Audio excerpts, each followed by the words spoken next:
Let's bring you this conversation now. The Democratic Alliance has welcomed the judgment handed down by the Pietermaritzburg High Court against the eThekwini Municipality for ongoing sewage crisis. The party approached the court claiming that the municipality showed no willingness or ability to resolve the sewage disaster, which has affected the quality of life for residents across the city. Now, the court has ordered the municipality to publish the results of tests conducted for E. coli at all public beaches on a weekly basis, as well as implement an action plan to conduct repairs and maintenance to sewer infrastructure. The DA, meanwhile, says it remains committed to ensuring that the crisis is completely eradicated.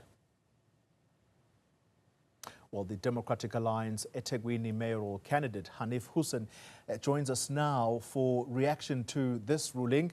Haniff, good evening to you. Thank you very much for your time.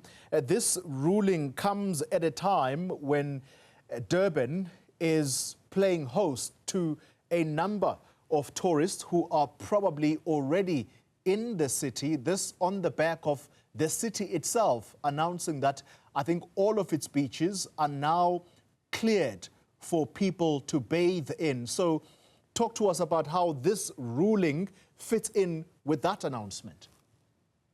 Well, perhaps maybe I must share with you, good evening, Coli. Firstly, it's great to chat with you again.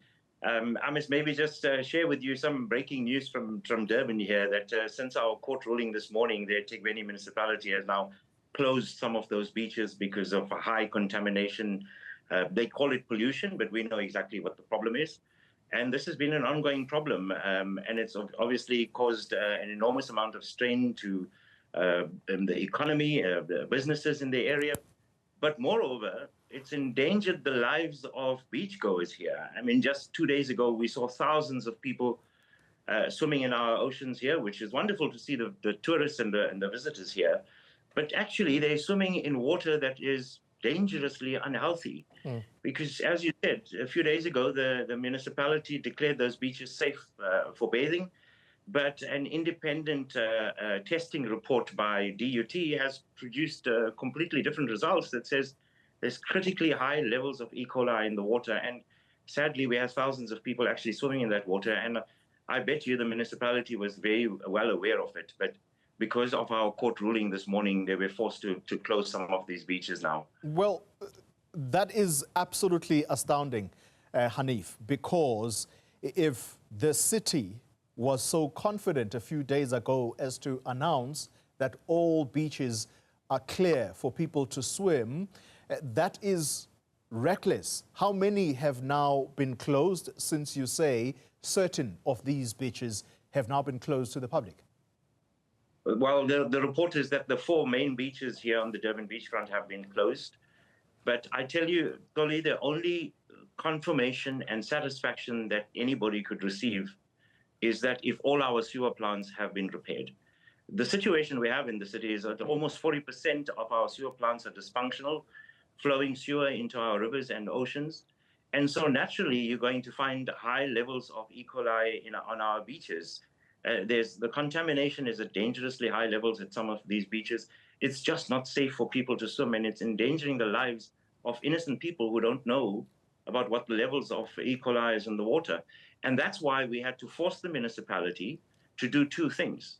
One is to fix those sewer plants as a matter of urgency, report back to the court on the progress that they're making. And number 2, very important, is for them to publish the water quality results on the beaches here, on the social media websites and at the public beaches themselves so people can see it. I mean, the public has a right to know what the quality of the water is before they enter and swim into it. And the city is endangering the lives of the people, and it won't be long before there's going to be a civil claim against the municipality.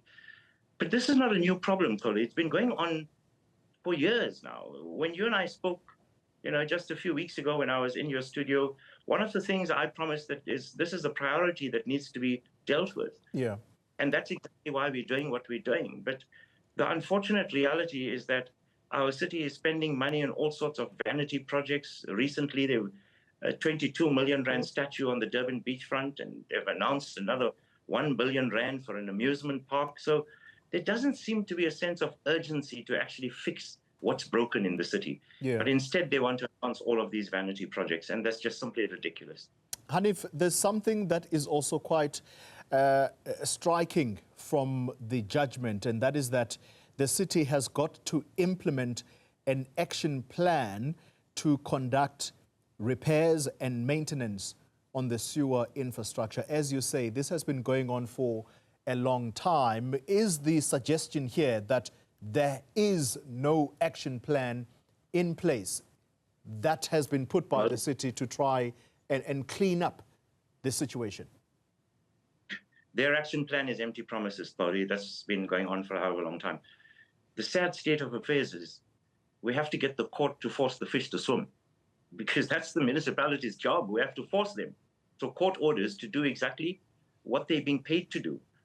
And you have officials who are earning millions of rands every year. And yet we have this situation in this city where officials have brought the city to its knees. It's having a devastating impact on tourism. It's endangering the lives of people. It's affecting the small businesses who rely so much on the tourism here, especially around the festive season. And so you're quite correct, there isn't an action plan. And we had to force them to actually put together a plan.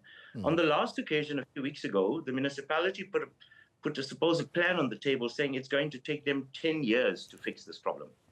Well, you can't be taking 10 years and at the same time announcing R1 billion for an amusement park. It doesn't make sense. So the priorities are messed up with the city leadership here. And we have no other choice but to force them to do what they are being paid to do. Here's a final question to you, because what you are suggesting now is actually as a matter of urgency. And that is these 4 beaches that you say are along the beachfront in Durban. Do you have names for these? Because that has to be told to the general public as a matter of urgency. Yes, from what I picked up and on the statement, it's the Blue Lagoon Beach, it's the Battery Beach, and the 2 neighboring beaches on either side of it. But it's right on the Durban beachfront that those beaches they've picked up high levels of E. coli. What I found fascinating is that they have not published the quality of the water at the other beaches. They've been silent about that.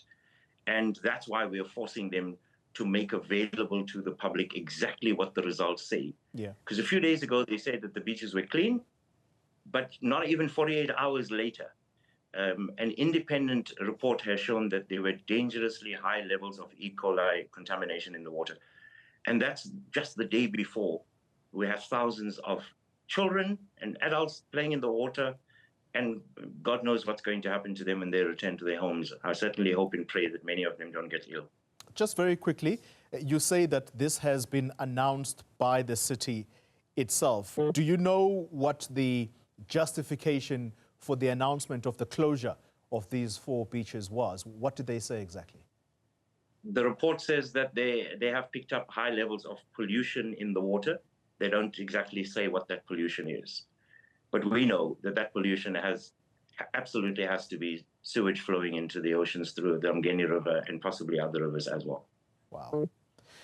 All right, that is extremely concerning. Haniff Hoosen, thank you very much for your time. He is the Democratic Alliance's mayoral candidate for the city of eThekwini, and he says that, as he put it, this should be a breaking news, and that is that 4 beaches have now been closed, and he says this has been announced by the city itself. Of course, we would want to take the city's word for it, and so we are putting this out to you, City of Durban officials. If any of you are watching the show, please do come on to tell us if indeed what we are being told by Haniff Hoosen is correct, and what the reasoning is behind this.